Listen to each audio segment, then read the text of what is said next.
What kind of man was Jacob? This is the question that cries out to us in episode after episode of his life. The first time we hear a description of him, he's called an ish tam, a simple, quiet, plain, straightforward man. But that's exactly what he seems not to be. We see him taking Esau's birthright in exchange for a bowl of soup. We see him taking Esau's blessing in borrowed clothes, taking advantage of their father's blindness. These are troubling episodes. We can read them midrashically. The midrash makes Jacob all good and Esau all bad. It rereads the biblical text to make it consistent with the highest standards of the moral life, and there's much to be said for this approach. Alternatively, we could say that in these cases, the end justifies the means. In the case of the birthright, Jacob might have been testing Esau to see if he really cared about it. Since he gave it away so readily, Jacob might have been right in concluding that it should go to somebody who valued it. In the case of the blessing, Jacob was obeying his mother, who'd received a divine oracle saying that the older shall serve the younger. Yet the text remains disturbing. Isaac says to Esau, "Your brother came deceitfully and took your blessing." Esau says, "Isn't he rightly named Yaakov, supplanter? He supplanted me these 2 times. He took my birthright and now he's taken my blessing." You don't hear similar accusations against any other biblical hero. Nor does the story end there. In this week's parasha, a similar deceit is practiced on him. After his wedding night, he discovers that he's married Leah, not, as he thought, his beloved Rachel. He complains to Laban, "What is this you have done to me? Wasn't it for Rachel that I served you? Why then have you deceived me?" Laban replies, "Lo ye'aseh ken bimkomenu, it is not done in our place to give the younger before the firstborn." It's hard not to see this as a precise measure-for-measure retribution. The younger Jacob pretended to be the older Esau. Now the older Leah has been disguised as the younger Rachel. A fundamental principle of biblical morality is at work here. Midah keneged midah. Measure for measure. As you do, so shall you be done to. Yet the web of deception continues. After Rachel has given birth to Joseph, Jacob wants to return home. He's been with Laban long enough. Laban urges him to stay and tells him to name his price. Jacob embarks on an extraordinary course of action. He tells Laban he wants no wages at all. He says, "Let Laban remove every spotted or streaked lamb from the flock and every streaked or spotted goat.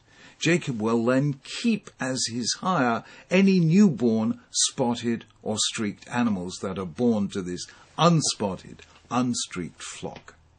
It's an offer that speaks simultaneously to Laban's greed and his ignorance. He seems to be getting Jacob's labor almost for nothing. After all, the chance of unspotted animals giving birth to spotted offspring seems very remote. Jacob knows better. In charge of the flocks, he goes through an elaborate procedure involving peeled branches of poplar, almond, and plane trees, which he places with their drinking water. The result is, we read, that they do in fact produce streaked and spotted offspring. How exactly this happened has intrigued the commentators. Most of them assume that it was some miracle, God's way of assuring Jacob's welfare. But scientists argue that Jacob must have had a basic knowledge of genetics, because 2 unspotted sheep can produce spotted offspring because they have recessive genes. Jacob had doubtless noticed this after many years of tending Laban's flocks. Others have suggested that prenatal nutrition can have an epigenetic effect. That is, it can cause a certain gene to be expressed which might not have happened otherwise.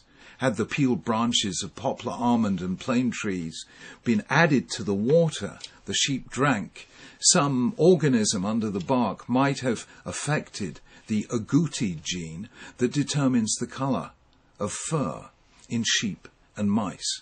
Anyway, however it happened, the result was dramatic. Jacob became rich.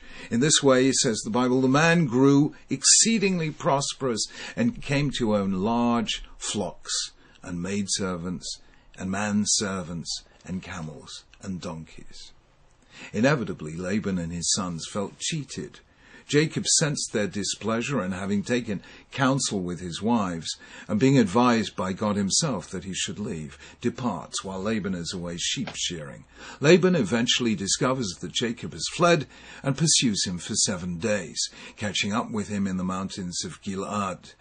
The text at this point is fraught with accusation and counter-accusation. Laban and Jacob both feel that they have been cheated. They both believe that the flocks and herds are rightfully theirs. They both regard themselves as the victims of the other's deceitfulness. The end result is that Jacob finds himself forced to run away from Laban, as he was earlier forced to run away from Esau, in both cases in fear of his life.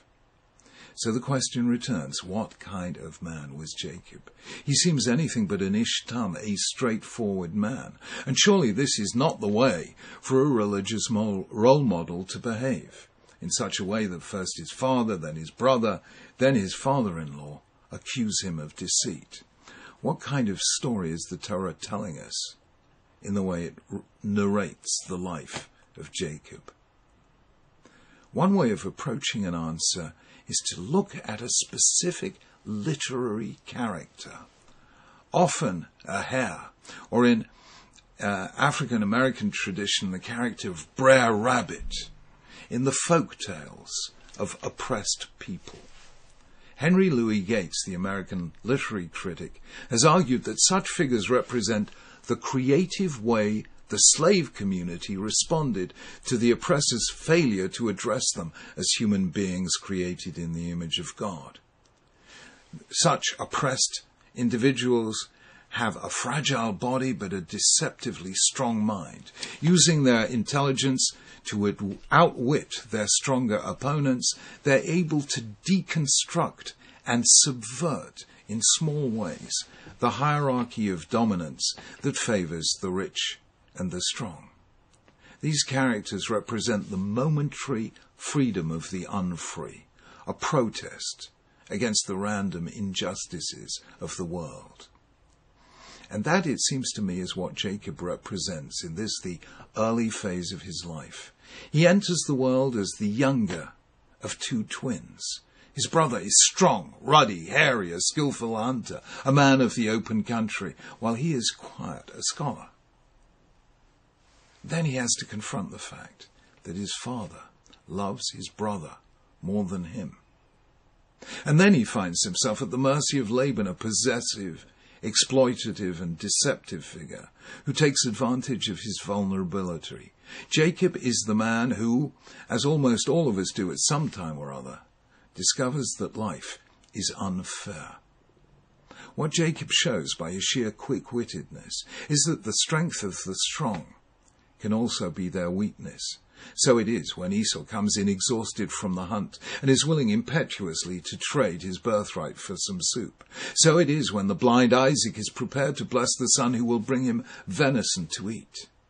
So it is when Laban hears the prospect of getting Jacob's labor for free.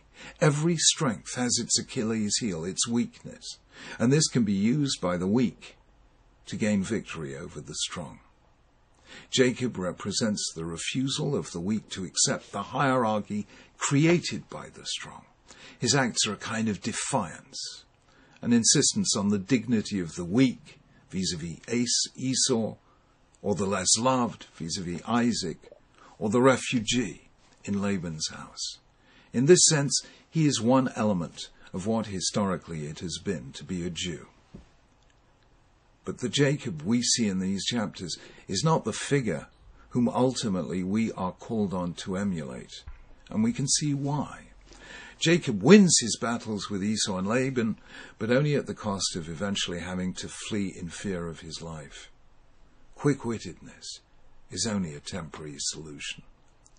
It is only later, after his wrestling match with the angel, that he receives a new name, that is, a new identity, as Yisrael, Israel, because you have struggled with God and with men, and have overcome. As Israel, he is unafraid to contend with people face to face. He no longer needs to outwit them by clever, but ultimately futile stratagems. His children will eventually become the people whose dignity lies in the unbreakable covenant they make with God. Yet we can see something of Jacob's early life in one of the most remarkable features of Jewish history. For almost 2,000 years, Jews were looked down on as pariahs. Yet they refused to internalize that image. Just as Jacob refused to accept the hierarchies of power or affection that condemned him to be a mere second best. They, like Jacob, relied not on physical strength or material wealth, but on qualities of mind. In the end, though, Jacob must become Israel, because it is not the quick-witted victor, but the hero of moral courage, who ultimately stands tall in the eyes of humanity and God. Shabbat Shalom.